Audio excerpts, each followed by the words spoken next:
A gloriosa ressurreição de Jesus, capítulo 4, relatórios da guarda e o ágape após a ressurreição de Jesus.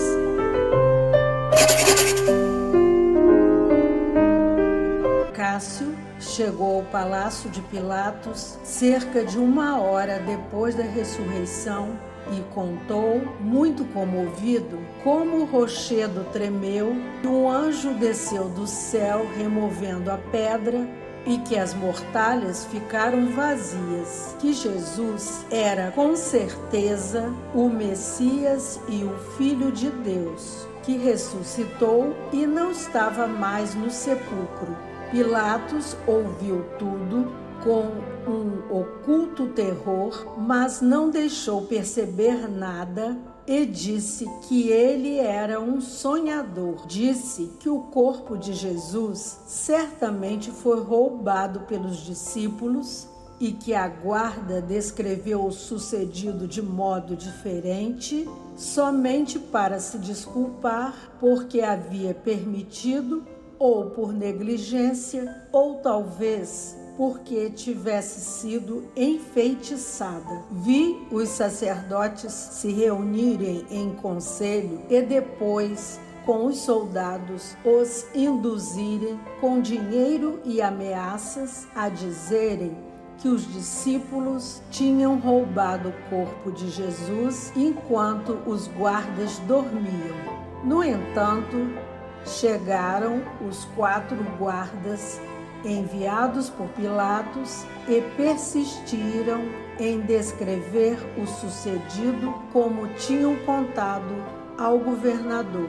Já havia espalhado também a notícia da fuga inexplicável de José de Arimateia do cárcere bem fechado, e como os fariseus quisessem lançar suspeitas sobre os guardas, os ameaçaram violentamente se não o trouxessem de novo. Os guardas responderam valentemente às acusações e não se deixaram induzir por nenhum suborno a guardar silêncio a respeito dos acontecimentos. Então foram presos e lançados no cárcere.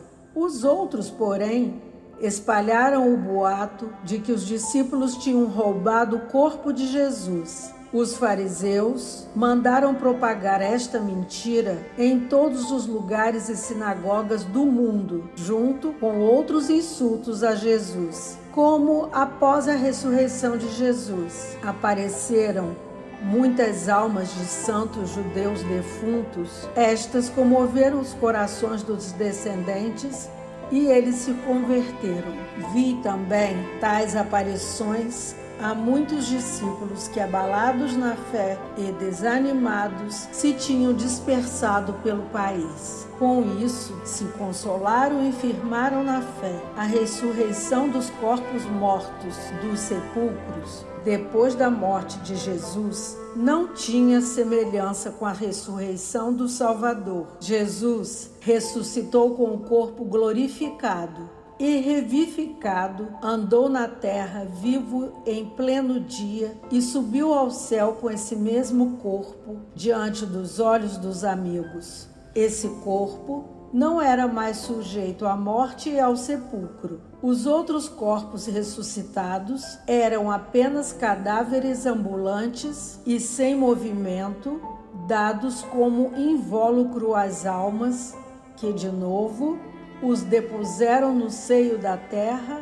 onde esperam a ressurreição final como todos nós. Na verdade, ressuscitaram menos do que Lázaro, que viveu verdadeiramente e mais tarde morreu pela 2ª vez. Nicodemos preparou uma refeição para os apóstolos, as mulheres e uma parte dos discípulos no cenáculo. Depois do meio-dia, ali se reuniram 10 dos apóstolos. Tomé se ocultou, afastando-se um pouco dos outros. Pedro e João, no meio dos outros 8 apóstolos, comunicaram os mistérios que Jesus lhes confiara. Explicaram a eles a doutrina do Senhor a respeito do modo de administrar o sacramento da Eucaristia e de ensiná-lo aos discípulos. Vi que, de uma maneira sobrenatural, tudo quanto Pedro ensinou foi dito também por João. Todos os apóstolos estavam revestidos das vestes brancas de cerimônia, sobre as quais Pedro e João haviam colocado nos ombros uma estola cruzada no peito e segura com um gancho. Os outros apóstolos traziam uma estola sobre um ombro, a qual, passando pelo peito e as costas, cruzava debaixo do outro braço e era segura por um gancho. Entendi que Pedro e João eram sacerdotes ordenados por Jesus e os outros eram ainda diáconos.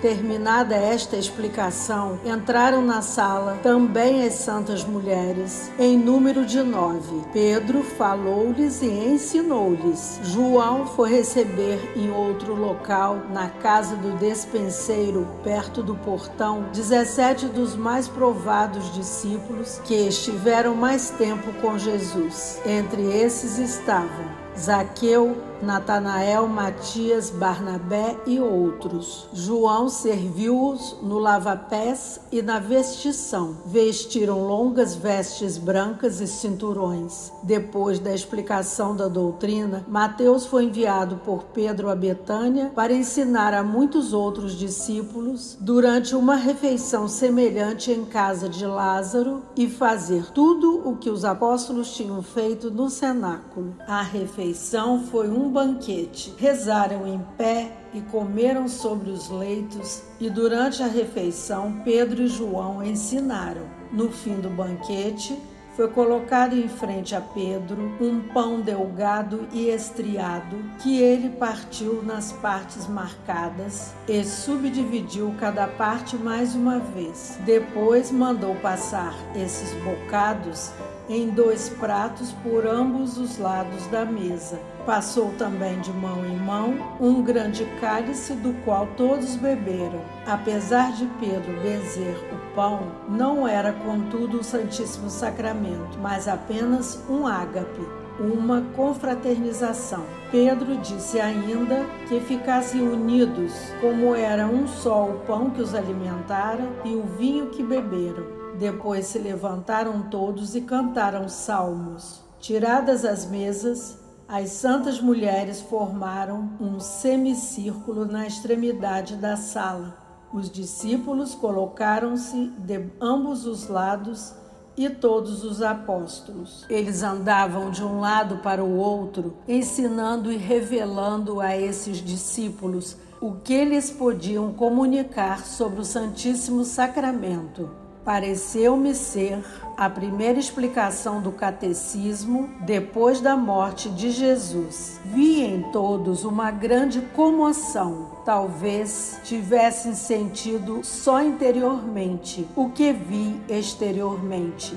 Vi-os no meio de uma luz brilhante fundirem-se uns nos outros, e tudo formou afinal um templo de luz em que apareceu a Santíssima Virgem como cume e centro de todos. Até mesmo vi que toda a luz emanava dela para os apóstolos e destes voltava pela Santíssima Virgem ao Senhor. Era uma imagem das relações recíprocas entre os presentes.